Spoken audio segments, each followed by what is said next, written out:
Okay, a lot of times you'll hear experts say, oh, there's two sides to something. There's two sides to the venture capital equation, the VCs and the founders. There's two sides to the Uber equation, the drivers and the users. In this case, we're going to use the example of there are two sides to the interest rate equation.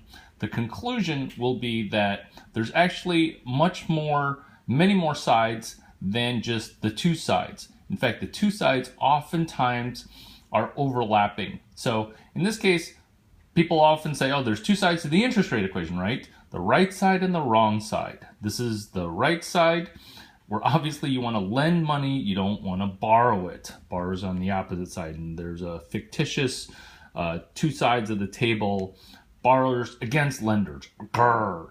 So I always do both sides of the aisle, both sides of the equation. I play both sides of the fence. In doing credit underwriting, I help the lenders game charge-off losses, where minimizing charge-off losses is critical and key if you're a lender. And I also started a sequel business called Duck9 that's a sequel to UCMS, United College Marketing Services, that mentors borrowers on how to raise their FICO score before they borrow money, so that way they will never have to borrow money. You think that these lenders would be like, oh, I can't believe you just taught these borrowers how to do this. No, it's like the opposite of the Schrodinger wave equation, where just observing a cat makes the cat do weird things. Well, it's the opposite, meaning it's two sides of the interest rate equation. Lenders don't care if borrowers are hacking the system. Lenders want borrowers to hack the system, because then that means that the borrower has got a half a brain and not no brain. Who would go and always owe money on a car loan? A person literally with no brain. That's what lenders are looking for. Lenders are looking for borrowers that will pay them their money back. They don't want borrowers that just have no shot at paying them back. And that's what gaming the system does. So this is two sides of the interest rate equation. So it's lenders versus borrowers. So in the credit gaming system, that's how big the circle is, where borrowers are being taught to game the interest rate equation by hacking and augmenting their FICO score.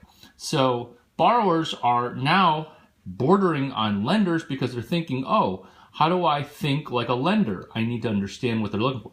Lenders, on the other hand, lenders are looking for one thing: distribution. So if they're looking to try to get distribution, their circle is that big. And lenders are going to have to do outreach and not just wail on people and lay them away. Lay them away meaning they're done for life because they're going to be off the credit grid because they're so screwed. So there's a bunch of other things as far as other sides. Here are the other sides. FICO, the monopoly, that's another side. They're on both sides. There's an oligopoly of Experian, Equifax, TransUnion. That's 3 more. So I think we're up to 6 sides. Then there's people that sell you a calendar that helps you track and manipulate your FICO score.